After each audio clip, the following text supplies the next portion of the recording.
So Joy Reid didn't get cancelled because of anything other than her show sucked. It was losing relevance and she had a very niche audience, but it wasn't enough. Her viewership was like lagging behind everyone else. So that's why it got cancelled, right? Simple capitalism. And now she goes on Piers Morgan and he's going to question her on that. And she's going to blame it on race, obviously. I mean, look, let's be honest. I don't think you were fired after all those years because of your skin colour or because you're a black woman. I think you were fired because your show just got increasingly unpopular. It happens all the time in TV. That's why you got let go. Why play the race card? First of all, I love the fact that your play the race card is your version of the race card. You literally are so fixated on trying to racialize conversations with me, Piers, that I find it actually quite charming. You racialize more conversations in your tenure at MSNBC than any host in history. All right, Mark. All right, Piers. And the bottom line is you take an entire conversation that I had with Mark Lamont Hill and pick the bits that you can racialize because this is your shtick. And I get that this is your shtick. You racialize everything, Joy. Come on. I get it. I understand this is your shtick, Piers. And listen, game recognizes game. I get this is it's your not game. My shtick. And the bottom line, it was your shtick. It is your shtick, and everyone knows your that it is. Piers, we and people understand got bored what with it is. And it is so interesting to me that you yourself, as a white European, find that when people of color talk about race, that you believe is racializing conversations. But when people like you fixate on, well, Barack Obama was a black president, why don't you object to that? That is racializing a conversation about the former president of the United States. But you can't put your, and I'm sure you find that charming and funny. I find it hilarious because you're the one. You're the one who said Donald Trump. You and your friend Donald Trump. You said Donald Trump is a white fascist. Are so he is a well. I agree and with yet Mark when Obama Milley, did the same thing, last time I checked is I'm not allowed black. to mention his skin color. I agree with his former chief of staff, who last I checked was not black and said he's fascist. And Mark Milley said he's fascist to the core. Okay. So I happen to agree, and I know this is what it's important to you, with two very white gentlemen about Donald Trump's fascist tendencies. Okay. If that makes you sad and uncomfortable, I can't help you, Piers. No, yes, it made me sad and I uncomfortable. I think it makes you a little bit of a hypocrite, but that's different. The truth about Joy Reid is she wasn't cancelled because she was black. She was just cancelled because she sucked. Her show lost, I think, 1/3 of its audience in the past 2 years. And at its peak, it barely cracked 1 million viewers a night. So that's weak numbers in its prime. Nobody watched her because all she done was push divisive, race-baiting narratives. And then she's like accusing half the country of being like white supremacists. So no wonder people didn't want to watch it, because it's a load of bullshit. It's like emotional. It's nothing. There's never any facts. Like she'll call somebody a white fascist because she disagrees with them with no evidence that that person is. And then suddenly people think, you know what, we're not going to watch you. The network pulls the plug. And instead of having some self-awareness, what does she do? The only thing she knows how to do: play the race card. And I mean, and as somebody who's, you know, my parents, my father was from the Congo and my mother was from Guyana. And so they were the immigrants who came here on purpose and they got the rude awakening. My mother got the rude awakening, like, oh, it's racist here. that's weird. For some reason, she was like, told me, why go to Brazil? Yeah, she's like, tell me this is the land of opportunity, but not for me. It's weird. But I am familiar. So her mother came to America from Guyana and realised America is not really the land of opportunity. But then here's Joy Reid repeating that same BS line when she's obviously proof that it is the land of opportunity for people like you. It's the land of opportunity for anybody who wants to work hard. And she's proof of that because her MSNBC salary was $3 million a year, while the average salary of Guyana, where her mother was from, is like what, $5,000 a year? If it really wasn't the land of opportunity, then she wouldn't have that position. It's as simple as that. Grampy Trump, let's talk. First of all, you can't make Canada the 51st state without going to war with them. And let me explain how that happened, how that worked out the last time we tried to go to war with Canada. They burned the White House to the ground in 1814 and won the war. Canada beat us in the War of 1812. They probably liked their chances against us. We're not going to beat them in a war because we have never been able to do that. You'd have to occupy a country that is equivalent of the size of the United States, in which the top 2/3 of it is uninhabited, frozen forest land that touches the Arctic. You know how that worked out when the Nazis tried that with Russia, which is the equivalent of Canada on that part of the world? We gonna lose. We don't have enough troops to occupy. They are a country of 39 million people who have about as many guns per capita as we do. Like, I do be thinking she must be trolling, but then again, she is Joy Reid, so she's probably serious. But yeah, let's have a look, shall we? US versus Canada. Tanks, 74. USA, 4,657. Canadian naval destroyers, 0. USA, 75. Canadian submarines, 4. USA, 64. Canadian aircraft, 375. US aircraft, 13,209. But don't worry, all of this is apparently irrelevant because Joy Reid said over 200 years ago Canada apparently beat the United States in a war, which again, they didn't. It ended in a stalemate. So I don't know what she's on about. Republicans cheering, destroying the poor in their own states. They're literally cheering for destroying poor people in their own states. This is repulsive. Y'all, creating a police state, ramping up ICE, turning it into the largest state police force in U.S. history, and gutting Medicaid in their own states. And they cheered and chanted USA. Unfreaking believable. Trying not to cuss. Unbelievable. Shame on them. Look at that. She is fuming. Fuming. And by the way, I just want to say, I don't really care about what you think of this bill, whether you think it's good or bad. I really don't care.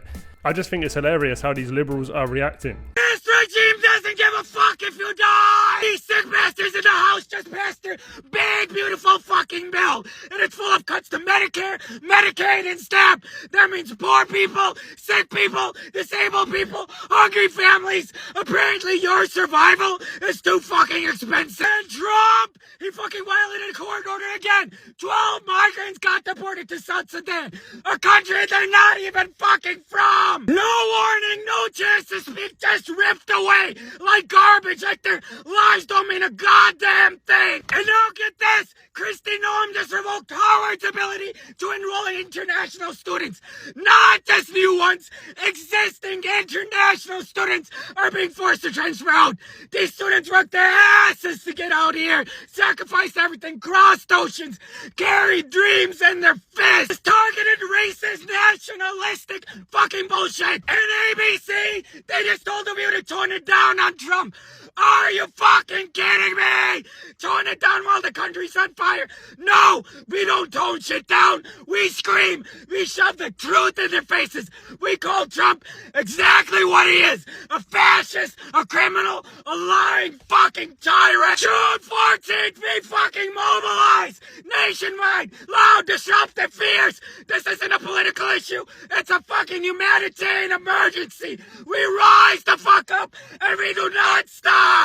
Like, as a grown man, why are you screaming like that in your car? Because if you still need it, you're gonna still get it. And anybody who wants it can have it. The bill makes that very clear. It's just for people who are able-bodied and they can work. Well, then why are the taxpayers paying for your healthcare? Simple as that. Some people are smart enough to realise that. Donald Trump's one big beautiful bill is making Medicaid great again. But millions are losing their health insurance. Yeah, 1.4 million of those people are undocumented immigrants. Why are they getting Medicaid in the first place? First off, Medicaid isn't just for everybody to have free health insurance. What the fuck is this, Canada? Medicaid is a state and federal program that provides health insurance for Americans in need. Pregnant women, children, people with disabilities, adults with low income, parents with low income. Medicaid is never the goal. It's something to help you out when you need it. You're not supposed to need it forever. That goes for all government assistance, not just Medicaid. Now that we know what Medicaid is, the one big beautiful bill requires people that want it to work 80 hours for it. You want to get some free shit, then put some hours in.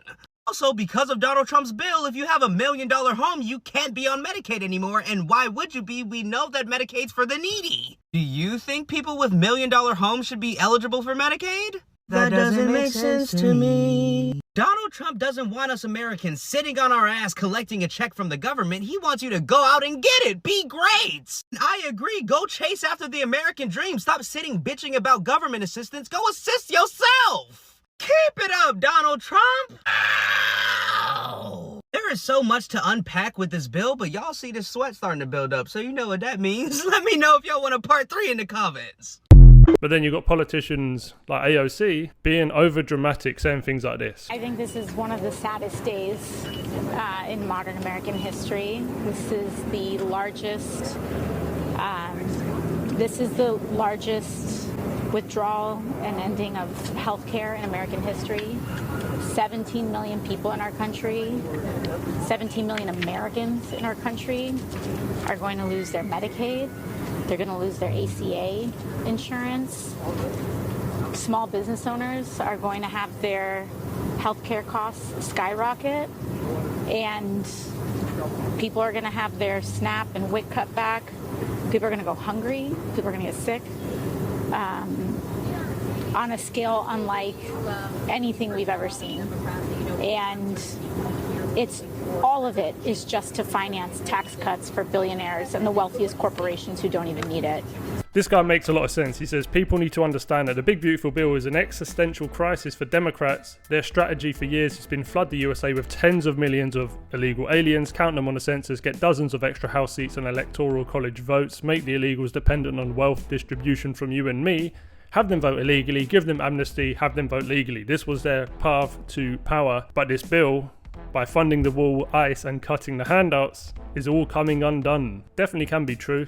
Even though they do make a few good points and you can sort of debate it, the way AOC is like framing it is like overly emotional and not really based on the truth. And then you see things like this, like, you know, when she went to the border for a little photo shoot, and you just realise it's all political theatre. And then you got all these people on the left coming out saying things like this. I hear they're holding a ceremony so that he can sign this big, beautiful bill into law.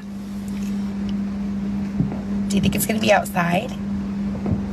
No, they wouldn't. But like on the 4th of July, be a cool time to do it. If anyone's like on the fence, we would support you. 100%.